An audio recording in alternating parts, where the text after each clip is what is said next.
So today we will discuss reticulocyte count. Definition of reticulocyte is immature red blood cells. Reticulocytes are what? Immature red blood cells that remains 24 hours in the circulation before they transform into mature red blood cell. Right?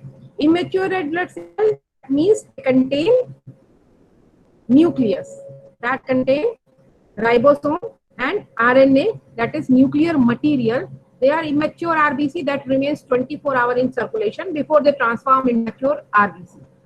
They contains remnants of ribosomes and RNA which were present in large amount in the cytoplasm in precursors which they are derived.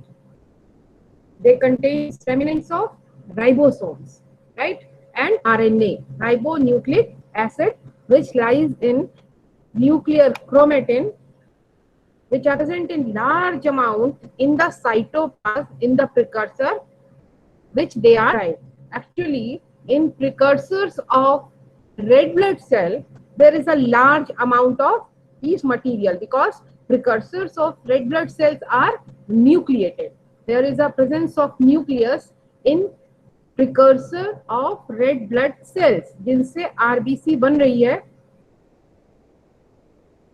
उन precursor cells में in stage of development of red blood cells in bone marrow, there is a presence of nucleus. धीरे धीरे during the process of maturation, nucleus dissolve होता जाता है और उसकी जगह क्यों आ जाती है? हीमोग्लोबिन. अगर रेड ब्लड सेल में पूरे उसमें न्यूक्लियस रहेगा तो हीमोग्लोबिन की जगह बहुत कम होगी. तो जो मैच्योर आरबीसी होती है, जो बोन मैरो से पेरिफेरल सर्कुलेशन में आनी चाहिए, वो नॉन न्यूक्लिएटेड सेल होनी चाहिए, यानी उसमें नहीं होना चाहिए और उसमें हीमोग्लोबिन होना चाहिए. But in some condition there are some cells which have immature which are immature RBC, पूरी तरह से मैच्योर नहीं हुई और RBC के अंदर यानी रेड ब्लड सेल के अंदर न्यूक्लियर मटेरियल जो कि राइबोसोम एंड RNA की फॉर्म में है, वो साइटोप्लाज्म में पड़ा रह जाता है और वो सेल पेरिफेरल ब्लड सर्कुलेशन में डिलीवर हो जाती है. राइट? तो these cells are known as reticulocytes. ये वाली स्लाइड दिख रही है सबको? नेक्स्ट स्लाइड दिख रही है ज्योति? Ma'am no ma'am. नहीं मैम. यस मैम, आप सो हुई है. आप दिखने लगी मैम. मैम देख रहे हैं दिख रही है. तो आप इसमें देखिए, ये जो ब्लू कलर का ये जो क्रोमेटिन मटेरियल आरबीसी में दिखाई दे रहा है, इनमें एरो भी बने हुए हैं, पूरे उसमें डार्क डार्क ब्लू कलर की स्टेनिंग ली हुई है. ये है क्या? RNA and ribosome, nuclear material RBC के अंदर दिखाई दे रहा है. पेरिफेरल ब्लड स्मीयर में देखिए एनीमिया की स्लाइड है, एनीमिक सेल्स है और रेटिकुलोसाइट्स बन के आ रही हैं. जो लास्ट तीसरी स्लाइड आप देखिए, इसमें ये बीच में एक सेल है जो कि पूरी तरह से भरी हुई है और जिसमें ब्लू ब्लू डॉट्स दिखाई दे रहे हैं. दैट मींस इसमें न्यूक्लियर मटेरियल है, इमेच्योर आरबीसी है और ये है किसी एनीमिया की स्लाइड. किस तरह का एनीमिया शो हो रहा है इसमें? छोटी छोटी सेल्स हैं, बड़ी सेल्स नहीं है. बीच में देखिए क्या है, बीच में कम से कम 3/4 एरिया जो है वो कैसा दिखाई दे रहा है? खाली दिखाई दे रहा है. माइक्रोसिटिक हाइपोक्रोमिकोमिया. ये देखिए, ये टीयर ड्रॉप सेल दिखाई दे रही है इसमें. दिख रही है? ये वाली सेल टीयर ड्रॉप सेल है. तो रेटिकुलोसाइट्स मींस पॉलीक्रोमैटोफिलिक साइट, यानी कोई ऐसी, हम जब आरबीसी की स्टेनिंग करेंगे, पेरिफेरल ब्लड स्मीयर की स्टेनिंग करेंगे, तो कुछ सेल्स उसमें हमें ऐसी दिखाई देंगी जो बिल्कुल कलर्ड होंगी. व्हाई? बिकॉज न्यूक्लियर क्रोमेटिन जो है उसने कलर ले लिया है. सो रेटिकुलोसाइट काउंट, ये वाली स्लाइड दिख रही है? नेक्स्ट स्लाइड आपको? मैम अभी नहीं सो हुई है. नहीं ma'am.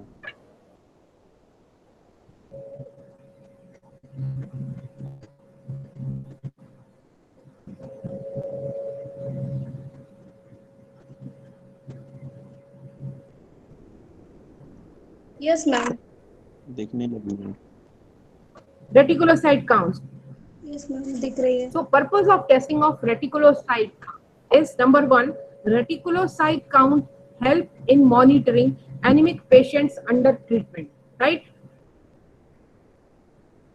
Reticulocyte count help in monitoring anemic patients under treatment. Jin patients का एनीमिया के लिए ट्रीटमेंट हो रहा है उनके मॉनिटरिंग के लिए हम रेटिकुलोसाइट काउंट करते हैं. कैसे?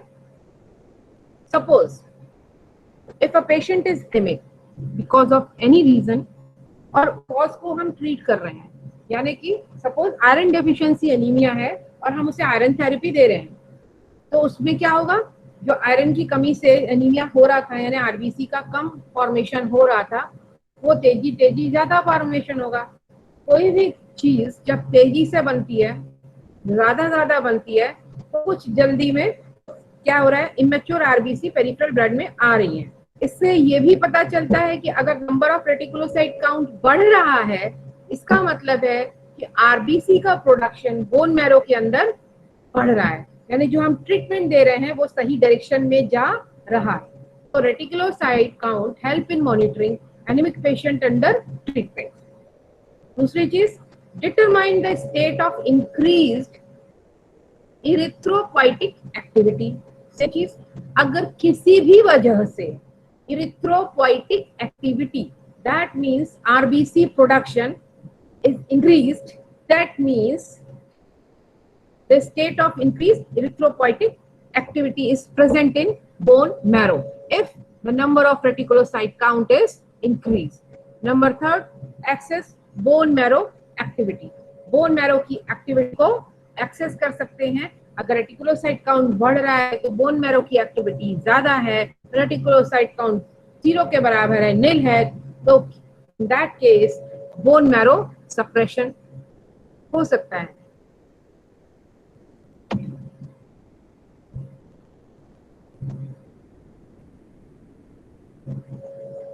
Principle of test. The peripheral blood sample is stained with supravital stain. Supravital stain. That means staining of cells in a living condition. Staining of cell in a living condition. Peripheral blood sample is stained with supravital stain, that is brilliant crescile blue or new methylene blue. Supravital stains are two types which are used to stain reticulocytes are brilliant crescile blue and new methylene blue. Brilliant crescile blue and new methylene blue, right? So peripheral blood sample is stained with supravital stain. That means red blood cells are stained in living condition. Number 2, these are basic dyes that have the ability to react with ribosome and nucleic acid of reticulocytes while it is still live. These are basic dyes, both of them, brilliant crescile blue and new methyl blue. Previously I told you that B for blue and B for basic, right? Repeat करिए मेरे साथ में, B for blue and B for basic. अगर कोई die blue है, that means वो basic dye है, और अगर कोई डाई बेसिक है तो वो सेल के एसिड कंटेंट को कलर करेगी, because that basic dye have affinity toward acidic content of the cell, like RNA, that means ribonucleic acid, like DNA, deoxyribonucleic acid. So these are basic dyes which have ability to react with ribosome and nucleic acid of the reticulocytes while it is still alive. Simple, right? These are basic dyes which have ability to react with nuclear material, right? Nuclear material is made up of acidic content. कैसे? RNA, DNA दोनों में लगा है acid, ribonucleic acid, deoxyribonucleic acid, right, of the reticulocytes while it is still alive. Number 3, the nucleic acid dye reaction form a blue precipitate of granules or filaments. Nucleic acid dye reaction form a blue precipitate of granules और filaments, right. किस colour में करेंगे? Blue colour का precipitate बनाएंगे granules का, और अगर filaments यानी कि जो आरएनए के फिलामेंट है, क्रोमेटिन फिलामेंट्स है, वो भी कैसे होंगे? Blue. As nucleic acid dye reaction कैसा होगा? ब्लू कलर का होगा, राइट। डाई ब्लू कलर की है, एफिनिटी उसकी एसिड कंटेंट की तरफ है, किस कलर की होगी? ब्लू कलर की स्टेनिंग होगी।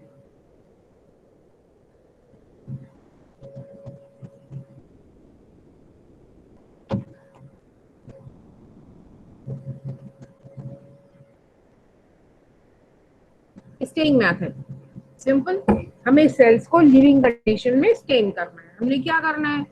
Flavour 2 to 3 drops of the dye solution into 75 into 10 millimeter glass or plastic tube using mixture pipette। सबसे पहले हम उसमें डाई सोल्यूशन डाल देंगे 2 से 3 ड्रॉप, 2 गुने अमाउंट में, add twice the amount of the patient's EDTA blood. So specimen which is used for the reticulocyte staining, that specimen is a EDTA blood, right? Specimen should be EDTA blood. So twice the amount of the patient EDTA blood to dye solution and mix it. और उसके बाद आप उसे mix कर देंगे। फिर हमें क्या करना है? सपोज 2 से 3 ड्रॉप अगर हमने ये लिया है तो 6 ड्रॉप हमने ब्लड लिया, EDTA ब्लड, उसको मिक्स कर लिया and mix it and keep the mixture for the 57 degrees centigrade for 15 to 20 minutes. And next thing is the resuspend the red cells by gentle mixing and make the film. After the first thing that we have to do, that keep the mixture for 37 degree centigrade for 15 to 20 minutes. हमने उस 37 degree centigrade means room temperature पे। अब question आता है उसमें, winters में क्या करेंगे? रूम टेम्परेचर तो हमने मान लिया 37 डिग्री सेंटीग्रेड, विंटर्स में क्या करेंगे? हम उसे वाटर बाथ में रख सकते हैं, राइट। 37 डिग्री सेंटीग्रेड मेंटेन करने के लिए हम विंटर्स में उसे वाटर बाथ में रख सकते हैं। कभी आपके पास टाइम हो ना तो आप ये टेस्टिंग्स यहाँ पे, जैसे कोई भी टेस्ट होता है, मतलब ये मेरी एडवाइस है, जब आप टेस्टिंग्स पढ़ते हैं, जैसे यही पढ़ रहे हैं रेटिकुलोसाइट, अब उसमें स्पेसिफिकली लिखा हुआ है कि 37 डिग्री सेंटीग्रेड पे इंक्यूबेट करना है, तो हम वाटर बाथ भी यूज कर सकते हैं, इंक्यूबेटर भी यूज करते हैं। तो क्या अगर कोई कोल्ड कंट्रीज हैं तो आपने कभी उन कंट्रीज के, आप तो सब लोग गूगल बाबा हैं और तो आराम से गूगल कर सकते हैं, आप देखिए कि रेटिकुलोसाइट काउंट अगर जहाँ फ्लोरिडा में या फिर ऐसी कंट्रीज में जहाँ पे बहुत ठंड रहती है, उन्होंने मेथड में क्या इंप्रूवमेंट किए हैं, अभी देखिएगा, अगर कोई निकाले तो मुझे जरूर सेंड करिएगा, राइट। तो आपको पता चलेगा कि टेम्परेचर वेरिएशन, हम तो रहते ही 9 महीने गर्मी में, 37 डिग्री हर समय हमारे कमरे का टेम्परेचर है, तो हम लोगों को दिक्कत नहीं है। लेकिन बाहर अगर किसी कंट्री में या फिर यहाँ पे ही 2 से 3 डिग्री कभी कभी ठंड में हो रहा है, तो आप उस टेस्ट को कैसे परफॉर्म करेंगे, ये पता होना बहुत जरूरी है। Resuspend the cell by gentle mixing. Resuspension का क्या मतलब होता है? आपने उसको रख दिया था तो सेल्स नीचे आ गई होंगी, प्लाज्मा ऊपर हो गया होगा, आप उसे हिला लीजिए थोड़ा सा जिससे कि जेंटली मिक्स हो जाए, and then make a film on a slide in a usual way. बिल्कुल उसी तरीके से आपने उसका एक ड्रॉप इस सॉल्यूशन का अपनी स्लाइड पे रखना है और एक पेरिफेरल ब्लड स्मीयर बनानी है और उसको ड्राई करना, एयर ड्राई करना, पंखे के नीचे नहीं करना, ऑटोक्लेव में नहीं करना है, और उसको ड्राई करना है। ड्राई करने के बाद आप माइक्रोस्कोप के अंदर डायरेक्ट एग्जामिन करेंगे। डायरेक्ट एग्जामिन करेंगे, सबसे पहले आप उसे लो पावर में देखेंगे, फिर आप हाई पावर में देखेंगे, right. So look into the slide area using 10x objective, यानी सबसे पहले आप लो पावर में देखेंगे। Then add a drop of oil, which oil? cedar wood oil. Cedar wood oil. Add a drop of oil, which oil? Cedar wood oil. Cedar wood oil, right? So that means अगर हम cedar wood oil डाल रहे हैं तो इसका मतलब हमें किसमें देखना है? उसे हाई पावर में देखना है, सॉरी ऑयल इमर्शन ऑब्जेक्टिव में देखना है। Then move it into 100x, यानी कि अब हमें, अगर हमारे पास 10x का आई पीस है, 100x का ऑब्जेक्टिव यूज कर रहे हैं, सीडर वुड ऑयल भी यूज कर रहे हैं, तो हमें मैक्सिमम मैग्निफिकेशन मिलेगा 1000 इंटू कितना मिलेगा? 1000 time. Then count all red cell, mind it, मैंने क्या बोला? Count all red cells. अब वो चाहे रेटिकुलोसाइट हो या आरबीसी हो, दोनों ही क्या है? रेड ब्लड सेल्स है। Reticulocyte is itself is a red blood cell, but it is a immature red blood cell. तो सेंटेंस हमने तो ये यूज किया है, count all the red cells. ये तो नहीं लिखा है कि इमेच्योर वाली नहीं करेंगे और केवल मैच्योर वाली करेंगे। तो रेटिकुलोसाइट और आरबीसी दोनों को गिन डालेंगे यूजिंग अ मैनुअल काउंटर। कोई भी मैनुअल काउंटर उठा देंगे और जितनी भी हमें आरबीसी मिल रही है यानी दोनों रेटिकुलोसाइट आरबीसी दोनों काउंट कर लेंगे। But make sure not to count WBC. अब डब्ल्यूबीसी क्यों नहीं काउंट कर, डब्ल्यूबीसी गलती से भी आपने काउंट कर ली तो क्या होगा, आपका रेटिकुलोसाइट काउंट बढ़ा हुआ दिखने लगेगा, जबकि जो आपने स्टेन यूज किया है तो इसके भी न्यूक्लियस बड़े बड़े स्टेन हुए होंगे, इनके अंदर डब्ल्यूबीसीज आर न्यूक्लिएटेड सेल्स, तो इनके न्यूक्लियस भी स्टेन हुए होंगे। कैसे डिफरेंशिएट करेंगे रेटिकुलोसाइट और डब्ल्यूबीसी को, क्योंकि डब्ल्यूबीसी में लार्ज न्यूक्लिएटेड सेल्स होंगी। डब्ल्यूबीसी पहले तो आरबीसी के साइज से बड़ी होगी, रेटिकुलोसाइट तो आरबीसी के साइज की होगी। क्यों? क्योंकि वो इमेच्योर आरबीसी है, लेकिन है तो रेड ब्लड सेल, उसका साइज छोटा होगा। अगर बड़ी लार्ज न्यूक्लिएटेड सेल्स दिखाई दे रही है दैट मींस डब्ल्यूबीसी है, वो लार्ज न्यूक्लिएटेड सेल्स, बड़ी बड़ी सेल्स यानी डब्ल्यूबीसी है, उनको हमें नहीं काउंट करना है, केवल रेड ब्लड सेल्स को काउंट करना है जो कि मैच्योर आरबीसी है और आरबीसी है। The number of reticulocytes is counted also and outside paper to able to calculate। उसके बाद हमने क्या करा है, आपने 100 सेल मान लीजिए गिनी है, उसमें से 10 रेटिकुलोसाइट निकली है, तो 10 और प्लस 90 सीधा सीधा हमारा काउंटिंग हो गई। कैलकुलेशन कैसे करेंगे आप,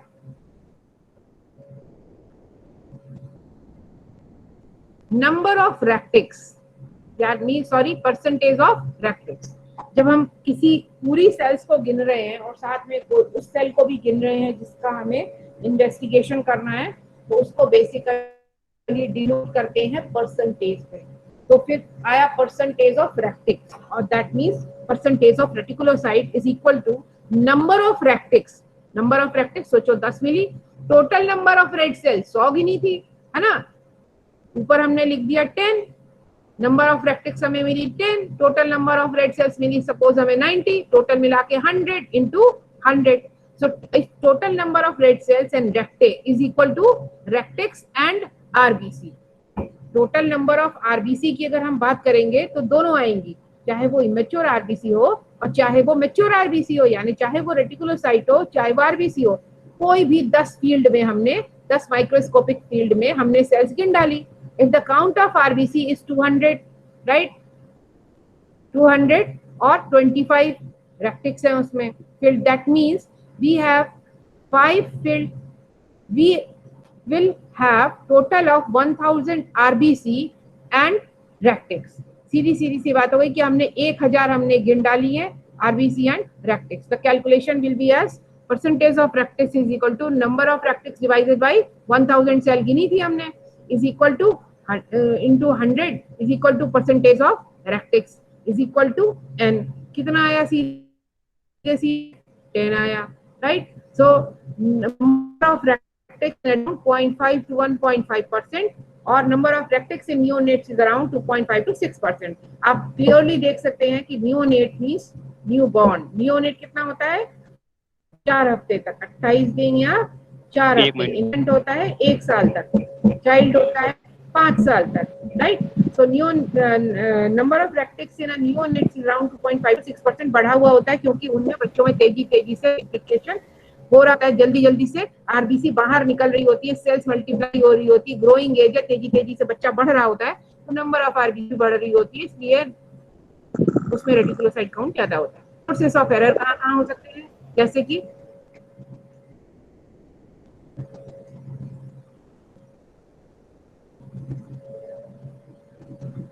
sources of error, number 1 improper mixing of specimen with the stain. ठीक से मिक्सिंग नहीं करा, ऐसे ही रख दिया गया था। Improper time of incubation of stain with the dye, ये बड़ा इंपॉर्टेंट है, इसमें टाइम का टाइम जरूर ध्यान रखिएगा जब भी ये टेस्ट करें। इम्प्रॉपर काउंटिंग आपने गलत करी हो, और count Heinz bodies at reticulocyte. Actually में देखो क्या है, हिंज बॉडीज यहाँ लिखी हुई है, हिंज बॉडीज ज्यादातर मिलती किसमें है, हिंज बॉडीज जो होती हैं वो ज्यादातर किसमें मिलती हैं, आपको एनीमिया कंडीशन में मिलती है।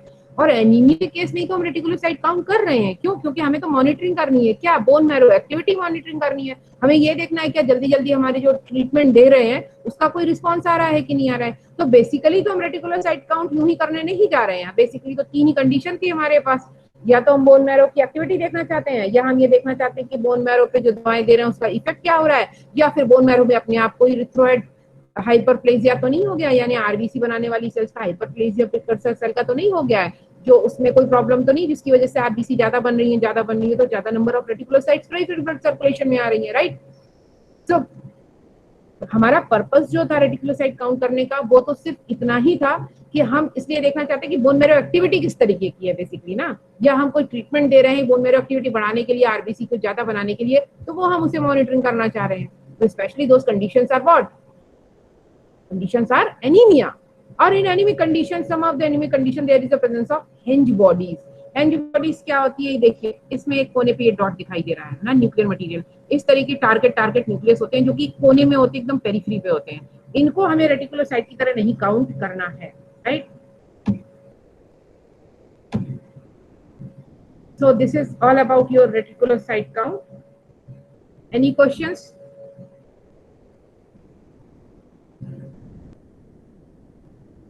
किसी को कोई क्वेश्चन पूछना है? ज्योति? Yes ma'am. कोई क्वेश्चन पूछना है? कितने बच्चों ने इसमें से रेटिकुलोसाइट काउंट किया था? मैम हाँ सर ने करवाया था एक बार। नहीं तो आपने रेटिकुलोसाइट काउंट किया है? मैम खुद से तो नहीं किया था आपने पर सर्च देखी थी स्कैन करके? नहीं देखी थी, अगर एग्जाम से पहले खुल गया तो करके देख लीजिएगा, नहीं तो नेक्स्ट ईयर ब्लड बैंकिंग में आएंगे तब करके देख लीजिएगा, सारे टेस्ट एक साथ लगा के देख लीजिएगा। हाफ एन आवर के अंदर सारे के सारे हीमोग्लोबिन से लेकर रेटिकुलोसाइट काउंट तक सारे टेस्ट आपके हो जाएंगे, है ना। ठीक है, कोई एक इसमें से इसकी प्रेजेंटेशन बनाएगा, पीपीटी बना करके मुझे सेंड करेगा मेल पे। कौन करेगा? मैम मैं कर दूंगा। बना दी? अनिल कुमार बनाएंगे आप? तो आप यस मैम। स्लाइड्स, कुछ डायग्राम और फोटोग्राफ भी उसमें ऐड ऑन करेंगे। Okay ma'am. चलो अनिल कुमार यही, ठीक है। यस हाँ मैम। बोले मैम जो आपने बोला था प्रेजेंटेशन बनाने के लिए, मैं यार मैम ये कह रहे हैं जो आपने जो तुमने प्रेजेंटेशन बनाई है वो मेल आईडी पे, मैं अपनी मेल आईडी सेंड कर देती हूँ, आप मुझे मेल आईडी पे भेज दीजिएगा, ठीक है। Yes ma'am okay. जिसने भी कोई प्रेजेंटेशन बनाई है तो मेल आईडी पे भेज देगा और नेक्स्ट टाइम से वो अपनी प्रेजेंटेशन करेगा, ठीक है। Yes ma'am.